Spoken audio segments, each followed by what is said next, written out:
Հալո, եթերում հաջողության բանաձևն է։ Գերմաներեն աշխարհում ամենատարածված լեզուներից մեկն է, որով խոսում է 100 միլիոնից ավելի մարդ։ Այս հաղորդման ընթացքում խոսելու են գերմաներենից եւ իհարկե բացահայտելու են գերմաներեն լեզվի մասնագետների հաջողության բանաձևը։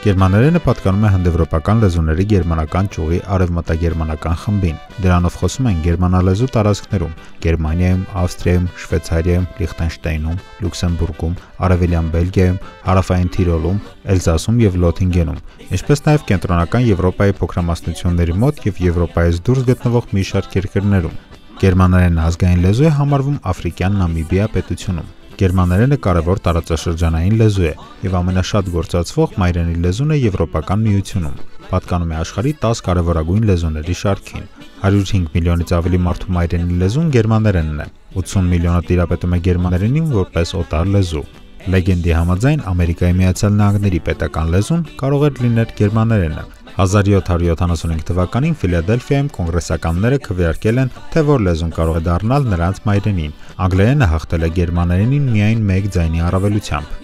Առաջին տպագիր գիրքն աշխարհում լույս է տեսել գերմաներենով։ Դա 1445 թվականին Յոհան Գուտենբերգի կողմից թողարկված աստվածաշունչն էր։ Գերմաներենում կան այդպիսի բառեր, որոնք գրեթե անհնար է թարգմանել։ Գերմաներենում ամենահաճախ օգտագործվող փաղաքշական բառը շացն է, որը թարգմանաբար նշանակում է գանձ։ Երբ գերմանացիներն ասում են դու հաշվային, ինչը թարգմանաբար նշանակում է դու խոզ ունես, իրականում ցանկանում են ասել, որ դուք երջանիկ եք։ Գերմաներենում ամենաերկար բառն ունի 63 տառ։ Այն իրականում օրենք է, որը բաղկացած է մի քանի փոքր բառից։ Այդպիսի երկար բառերը գերմաներենում շատ են։ Արթուր Շոպենհաուերն էլ ասել է, որ դա նրա համար է, որ խոսելու ընթացքում կարողանան մտածելու ժամանակ շահել։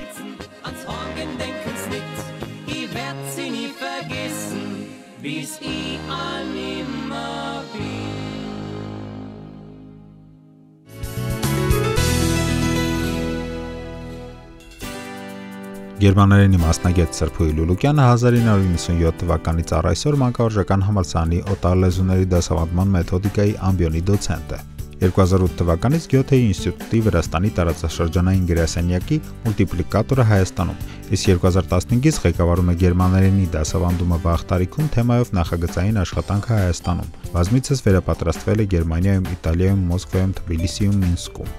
Գերմանիայի ակադեմիական կրթական փոխանակման ծառայության կողմից ճանաչվել է քառակի կրթաթոշակագիր, որի շրջանակներում էլ աշխատանք է կատարել գերմանական 3 բուհերում։ Վերջերս 2 ամիս Սրփուհի Լուլուկյանը փոխանակման ծրագրով վերապատրաստում էր անցնում Համբուրգի համալսարանի օտար լեզուների ֆակուլտետում, գիտական հրապարակումների հեղինակ է։ Հաջողության բանաձևն այս անգամ կբացահայտի գերմաներեն լեզվի առանձնահատկությունները, իսկ այդ հարցում ես կօգնի Հայկական պետական մանկավարժական համալսարանի դոցենտ Սրփուհի Լուլուկյանը։ Բարև ձեզ։ Յուրաքանչյուր լեզու իր առանձնահատկությունն ու գեղեցկությունն ունի։ Ինչու՞մն է կայանում գերմաներենինը։ Գերմաներեն լեզուն նախ եւ առաջ համարվում է գիտության լեզու, եւ բացի դրանից ասում են գերմաներենը մտածողների, փիլիսոփաների եւ բանաստեղծների լեզուն է։ Եվ բացի դրանից գերմաներեն լեզուն մեր օրերում շատ մեծ մասնագիտական հնարավորություններ է տալիս։ Եվ սա էլ հենց համարվում է գերմաներեն լեզվի գրավչությունը։ Այն մարդիկ, ովքեր որ ցանկանում են գերմաներեն սովորել, ինչից պետք է սկսեն։ Չպետք է այդ կարծրատիպին հիմնվել, որ գերմաներեն լեզուն շատ դժվար լեզու է։ Գերմաներեն լեզուն դժվար չի, այն պետք է պարզապես համակարգված սովորել, եւ բացի դրանից գերմաներեն լեզում կան շատ օտարալեզու բառեր, որոնք նույնպես հեշտացնում են սովորելիս։ Այ օրինակ, եթե ինչ-որ մի բառ է հանդիպում, ասենք ստուդենտ, որը կա բոլոր լեզուներում, ասում են, մենք գիտենք այդ բառը, եւ եւս նման շատ բառեր։ Եվ ամենակարևորը պետք է հաղորդակցություն ապահովել, քանի որ հաղորդակցությունն էլ համարվում է օտար լեզուների դասավանդման մեթոդիկայի հիմնական նպատակը, եւ բացի դրանից օտար լեզվի ուսուցումը ինքը նախապատրաստում է սովորողներին մեր բազմալեզու միջավայրում շփվելուն։ Եվ նաև առաջացնում է սովորողների մոտ հանդուրժողականություն եւ հարգանքի այդ զգացումը լեզվակիր երկրի ժողովրդի նկատմամբ եւ ինչպես նաև մշակույթի նկատմամբ։ Այսինքն լեզու սովորելիս չպետք է լեզուն դիտել միայն որպես շփման միջոց, այլ նաև պետք է ճանաչել եւ հասկանալ տվյալ լեզվակիր երկրի մշակույթը։ Նմանություններ կան գերմաներենի եւ հայերենի միջեւ։ Բնականաբար ոչ, նմանություններ չկան, բայց հայերը շատ հեշտությամբ կարողանում են լեզու սովորել եւ սիրով են սովորում, բացի դրանից դեռ դպրոցական տարիներից քիչ թե շատ իրենք տեղեկացված են գերմաներենի մասին, արվեստի, մշակույթի մասին տվյալ երկրի, իսկ քանի որ հիմա երկիրը շատ մեծ հնարավորություններ է տալիս մասնագիտական, զարգացման բնագավառում, այդ պատճառով սիրով սկսել են սովորել գերմաներեն լեզու։ Ես այստեղ տեսնում եմ խաղալիք եւ այսպես մանկական ինչ-որ բաներ, դրանք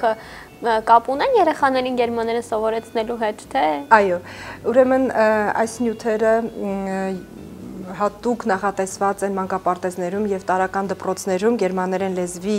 ուսուցման համար եւ բնականաբար առաջին հերթին երեխաների մոտ սեր առաջացնելու նպատակով է ստեղծված այս փաթեթը։ Փաթեթը կոչվում է Հանս նապաստակը, որը ներառում է տարբեր թեմաներ, տարբեր բնագավառներ, որոնք երեխաները դեռ մանկուց առնչվում են, որոնց առնչվում են եւ սովորում են։ Հանսը ինքը գերմանացի է, եկել է Գերմանիայից, որպեսզի երեխաների հետ շփվի գերմաներեն լեզվով։ Բնականաբար այս բոլոր նյութերը նախատեսված են դասավանդման համար, ինչպես նաև ունենք տեսասկավառակներ եւ ձայնասկավառակներ։ Օրինակ, եթե վերցնենք այս պաստառը, պատկերված է Հանսի ընտանիքը։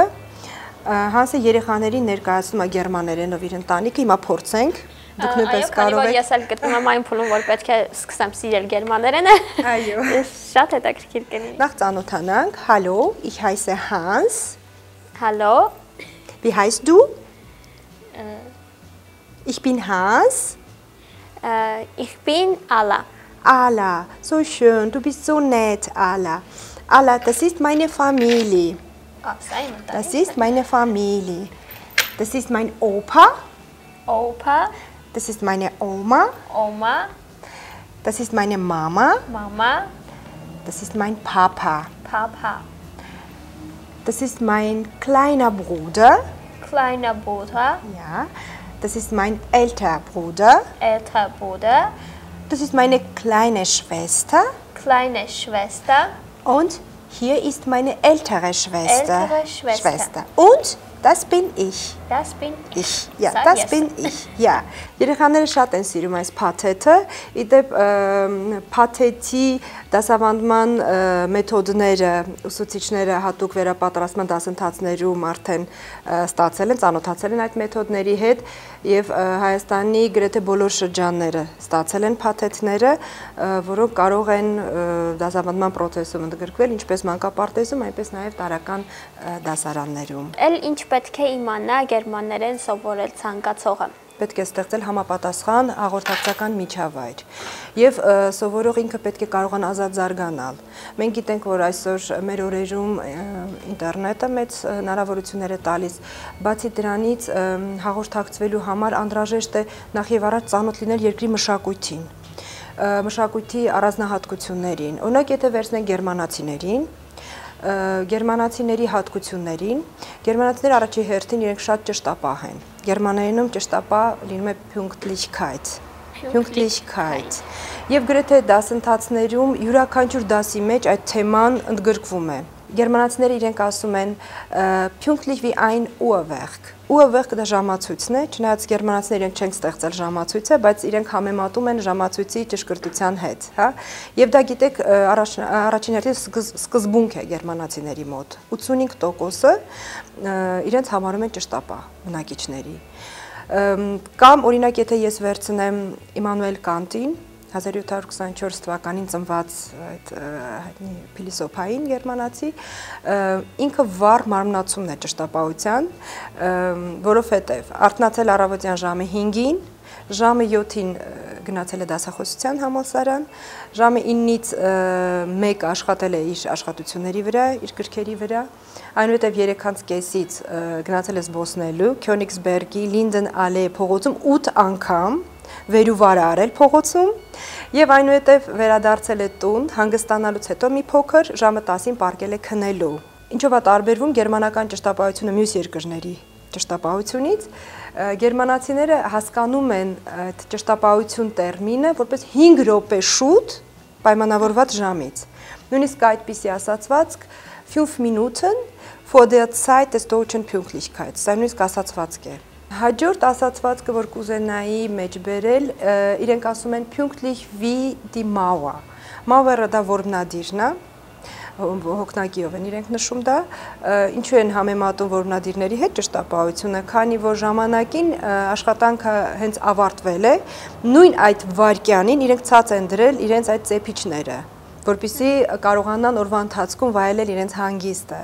Այսինքն այս կարգի ճշտապահ են գերմանացիները։ Ինչ բառեր կամ արտահայտություններ կան, որ թեկուզ եւ մենք սովորում ենք գերմաներեն գիտենք դա, բայց գերմանացիների հետ շփվելուց դրանք տարբեր իրավիճակներում ցանկալի չի ասել, քանի որ կարող են տարակարծություններ առաջացնել։ Օրինակ գերմաներենում ես կարող եմ հիմա օրինակ բերել spät բառը, spät նշանակում է ուշ։ Եվ գրեթե բոլորը գիտեն դրա նշանակությունը, ովքեր սովորում են գերմաներեն։ Բայց օրինակ եթե գերմանացին հարցնի wie spät ist es, դա մի փոքր այլ ձևով է հասկանում, կարծես ինչքան ուշ է հիմա, բայց իրենք դա ժամն են հարցնում, ժամը քանիսն է, wie spät ist es։ Ընդհանրապես կա կարծիք, որ գերմանացիները շատ կոպիտ են եւ խիստ ճշտապահ, արդյոք դա այդպես է, երբ որ արդեն ուսումնասիրում ես լեզուն եւ ծանոթանում ես մշակույթին, փոխվում է կարծիքը գերմանացիներին։ Միանշանակ։ Գերմանացիները իրենք գործին նվիրված մարդիկ են։ Այսինքն նույնիսկ այդ տերմինը ասում են զախօրիենտիրտ։ Իրենք իրենց գործը անում են ճիշտ ըստ այդ հատուկ պահանջների։ Գերմանացիները շատ սիրալիր են, սառը չեն։ Օրինակ եթե մենք օրինակ բերենք, դուք գտնվում եք Գերմանիայում եւ փորձում եք հարցնել ճանապարհը, մեծ սիրով, պատրաստակամությամբ իրենք օգնում են։ Օրինակ բերենք, հա, ենթադրենք, որ մենք Մյունխենում ենք, պետք է ներողություն խնդրել, Entschuldigung, Ահա, wie komme ich? Այսինքն ինչպես եմ ես գնալու, հա, wie komme ich? Հիմա քարտեզի մեջ ուր կուզենայի գնալ Մյունխենում։ Allianz Arena։ Դուք գտնվում եք այստեղ, հա, եւ պետք է գնաք, ուրեմն Allianz Arena։ Ճանապարհը այսպեսին է։ Հիմա որպեսի հասնել, այո, պետք է նախ եւ առաջ իմանալ առաջերտ ինչպես դիմել անցորդին, գերմանացուն, Entschuldigung, wie komme ich, ich, ուրեմն zum Allianz Arena, մի հատ նորից, Entschuldigung, wie komme ich zum Allianz Arena։ Հիմա ինչպես է բացատրվում դա, այստեղ կա նաև ուրեմն այդ արտահայտությունը, նախ եւ առաջ պետք է իմանալ, das ist ganz in der Nähe, եթե մոտակայքում է, դա շատ մոտ է գտնվում։ Das ist ganz in der Nähe, in der Nähe։ Հիմա ես դες բացատրում եմ, ասում եմ gehen Sie geradeaus, գնացեք ուղիղ, gehen Sie geradeaus, und dann nach rechts, und noch ein bisschen geradeaus, eli մի քիչ առաջ, und noch ein bisschen geradeaus und da sehen Sie Allianz Arena. Ես արդեն իմացա, թե ինչպես կարող եմ տեղ հարցնել, բայց չգիտեմ, թե ինչպես ներկայացնեմ ինձ գերմանացիներին։ Կսովորեցնեք։ Ինչպես որ բոլոր երկրներում բնականաբար անծանոթ մարդկանց դիմում ենք դուքով, բայց եթե երիտասարդ անցորդ է, կարելի է շատ հանգիստ հալո ասել։ Իրենք շատ նորմալ են դրան վերաբերվում, այո։ Եվ նաև իհարկե կա տարբերություն ողջույնի, տարբեր ուրեմն հողերում Գերմանիայի եւ նաեւ գերմանախոս տարբեր երկրներում բարևում են այլ կերպ, այսպես ասած։ Օրինակ Գերմանիայում ընդունված է Guten Tag, եթե իհարկե Guten Morgen, եթե առավոտ է, Guten Abend, եթե երեկո է, Guten Abend, այո։ Բայց օրինակ Ավստրիայում եւ նաեւ Գերմանիայի Բավարիայի այդ ուրեմն հողում ասում են Grüß Gott, Grüß Gott, Grüß Gott, Grüß Gott, այո, իսկ շվեյցարիայում ասում են Grüezi, Grüezi։ Դա կախված է նրանից, թե դուք որ գերմանախոս երկրում եք գտնվում։ Իհարկե պետք է անունը այնուհետև ասել, որպեսզի ավելի հեշտ լինի, կարող եք ասել Ich bin Ala, կամ Ich heiße Ala, այնուհետև եթե տարիքն եք ուզում ներկայացնել, Ich bin Jahre alt, այսքան տարեկան եմ, Ich bin 2, ինչպես կլինի 22, Ցվայն ու ցվայնց է, Ich bin պաստորեն 22. թիվը ավելի դժվար էր, քան Այո, ես թվերի մասին էլ կարող եմ ինչ-որ բան բաց ասել ձեզ։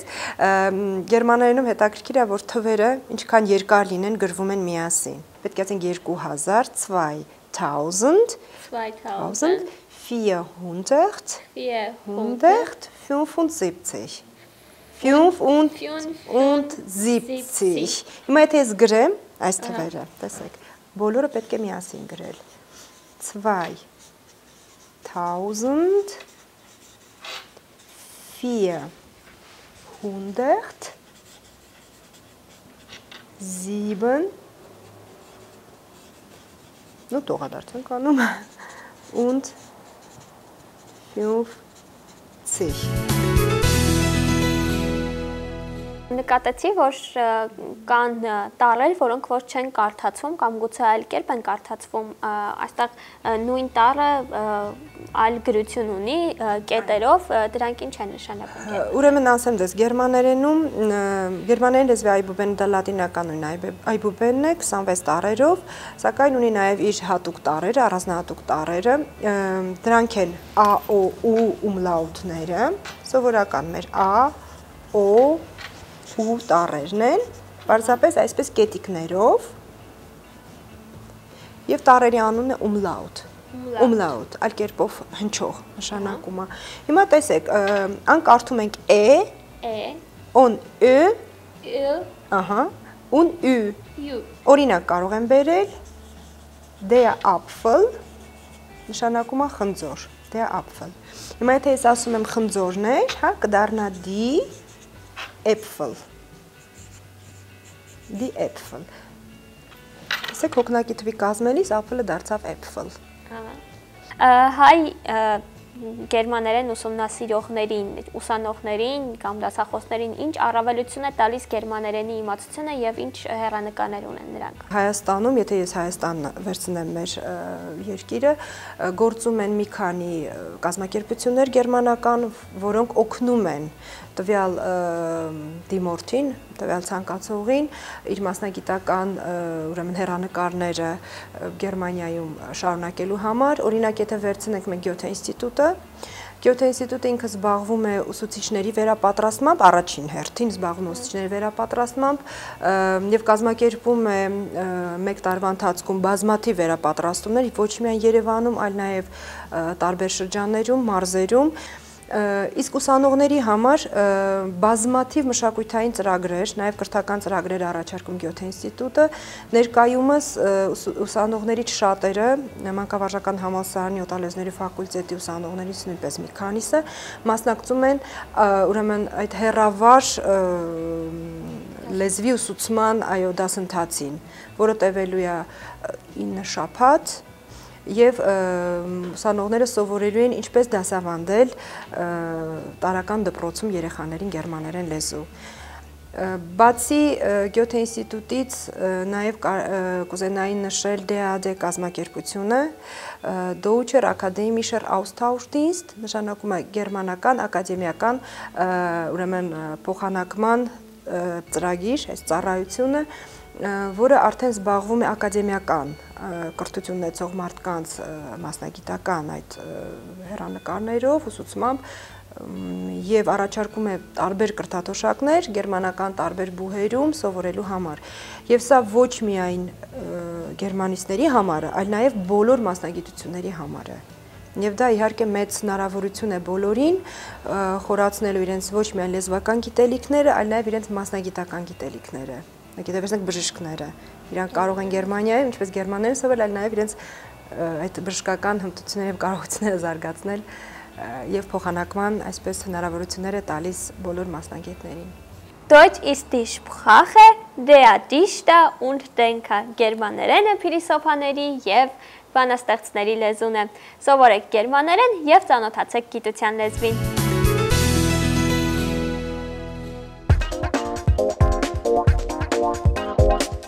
Մարինե Հարությունյանը սովորում է մանկավարժական համալսարանի օտարլեզուների ֆակուլտետի գերմաներենի բաժնի երկրորդ կուրսում։ Հալո։ Hallo, guten Tag. Ինչպես ես, Մարիամ։ Լավ եմ, շնորհակալություն, դուք ինչպես եք։ Լավ, շնորհակալություն։ Գերմաներենը ինքը իրենից ներկայացնում է մի փոքր կարծիք կա, թե ավելի կոպիտ լեզու է, որքանով հետաքրքրեց գերմաներենը ձեզ եւ որքանով էր փափուկ ձեզ համար։ Նախ ասեմ, որ գերմաներենը պատկանում է հնդեվրոպական լեզվի ընտանիքին, ինքը իրենից ինձ համար չի ներկայացնում կոպիտ լեզու, որովհետեւ երբ որ սովորում ես, կանոններով ես սովորում, այսպես ասած, խոսելը ամեն ինչը հաստատ կոպիտ չի թվում, կոպիտ չի էլ հնչում։ Ինչ կընտրես, այսինքն որպես թարգմանիչ, թե որպես գերմաներենի ուսուցչուհի, դա է հետաքրքիր։ Նախ ասեմ, որ մանկավարժական համալսարանը բացի որակավորում տալուց, ես հնարավորություն կունենամ նաև թարգմանչուհի աշխատելու, որի համար շատ ուրախ եմ։ Լեզվի մեջ խորանալը իմ համար շատ հետաքրքիր է, հենց կոնկրետ այս լեզվի գերմաներենի։ Իսկ որն է ավելի հոգեհարազատ քեզ, ուսուցչի դերը, թե թարգմանչի։ Երևի ուսուցչի դերը, որովհետև մանկուց էլ երազել եմ հենց գերմաներենի ուսուցչուհի դառնալ։ Շատ լավ։ Վերջում կասես մի արտահայտություն գերմաներենով, որը քեզ շատ է դուր գալի։ Կա գերմաներեն ինչ-որ մի կրեդո, որով դու առաջնորդվում ես կյանքում։ Ohne Fleiß kein Preis, այսինքն առանց ջանքի ոչ մի մրցանակ։ Գերմանիայի իր գողտրիկ համայնքում Յուլիա Կրամերը սովորում էր գերմաներենի դասավանդման մեթոդիկա եւ չէր էլ պատկերացնում, որ տարիներ հետո գալու է քրիստոնյա առաջին երկիրը եւ իր մայրենին դասավանդելու ու տարածելու է Հայաստանում։ Յուլիա Կրամերը արդեն 6 տարի Հայաստանում է եւ այն իր երկրորդ տունն է համարում։ Ես երբեք չեմ մտածել, որ կարող եմ այսքան երկար մնալ Հայաստանում։ Կարող եմ ասել, որ ինձ Հայաստանը շատ է դուր եկել։ Ինչպես առաջացավ հեռավոր Գերմանիայից Հայաստան գալու միտքը։ Ես միշտ համակրանք եմ ունեցել Հայաստանի նկատմամբ, որտեղ կրթության հանդեպ ավանդաբար լավ վերաբերմունք է եղել։ Ես շատ մեծ սպասումներով եկա Հայաստան եւ շատ եմ շահել ու նաեւ սովորել։ Ինձ գրավել են հայերն իրենց ինտելիգենտությամբ, հումորով, էներգետիկայով եւ դրական այլ հատկանիշներով։ Յուլիա Կրամերը զարմացած է, երևի աշխարհում չկա որևէ այլ երկիր, որտեղ երեխան առաջին դասարանում սովորի մայրենի այբուբենը, երկրորդում ռուսերենը, երրորդում եւս մեկ օտար լեզու, չորրորդում ուրիշ օտար լեզու։ Ես սիրահարված եմ հայ երեխաներին։ Նրան անչափ հուզում է այն հանգամանքը, որ անգամ սահմանամերձ շրջանների գյուղական համայնքներից անապահով ընտանիքները ոչինչ չեն խնայում իրենց երեխային կրթության տալու համար։ Յուլիա Կրամերի համար հաճելի է աշխատել իրենց գործը սիրող եւ նվիրյալ մարդկանց հետ, իսկ այդպիսիք են նրանք, ում հետ Հայաստանում գործակցում եւ աշխատում է նա։ Տիկին Կրամերը նկատել է, որ Հայաստանում հատուկ վերաբերմունք կա գերմաներենի նկատմամբ, իսկ իրենք ուղղակի խորացնում են այդ հետաքրքրությունը։ Գերմաներենի ուսուցման կենտրոնը Գյոթեի ինստիտուտի հետ համատեղ իրականացնում է կրթական ծրագրեր, որոնց նպաստում է կրթության եւ գիտության նախարարությունը, կրթության ազգային ինստիտուտը եւ այլն։ Հայաստանն այն երկրների շարքում է, որտեղ գերմաներենի իմացության մակարդակը ոչ թե նվազում, այլ աճում է, ասում է Յուլիա Կրամերը եւ հավաստում թվերով։ 2015 թվականին կար 31800 սովորող, այսօր 33500։ Յուլիա Կրամերը ընդգծում է համագործակցությունը բարձրագույն ուսումնական հաստատությունների հետ։ Մենք ունենք բավականին երկարատև համագործակցության ավանդույթ Հայկական պետական մանկավարժական համալսարանի հետ։ Նրանց եւ Գյոթեի ինստիտուտի հետ իրականացրել ենք բազմաթիվ ծրագրեր։ Մանկավարժական համալսարանի դոցենտ Լուլուկյանը մեզ մոտ ծրագիր է ղեկավարում։ Գերմաներենի ուսուցման աշխատանքները նոր թափ կստանան աշնանը, երբ Հայաստանում բացվի Գյոթեի կենտրոնը։ Յուլիա Կրամերի աշխատանքի հիմքում փոքրիկներն են, եւ հենց նրանց հետ շփումն ու նրանց սերն էլ նրա հմայքի գաղտնիքն են։ Իսկ հաջողության բանաձևը լավ թիմի հետ համագործակցված աշխատանքն ու էնտուզիազմն է, որի շնորհիվ կարելի է հասնել ցանկալի արդյունքի։ Գերմաներենն ամենևին էլ բարդ չէ եւ համարվում է գիտության լեզու։ Յուրաքանչյուրս ունենք հաջողության մեր բանաձևը, բայց յուրաքանչյուր բանաձևի հիմքում ընկած է կամքն ու աշխատասիրությունը։ Հետևեք մեզ Facebook-ում եւ դասարան.am կայքում։ Կհանդիպենք հաջորդ շաբաթ։ Tschüss։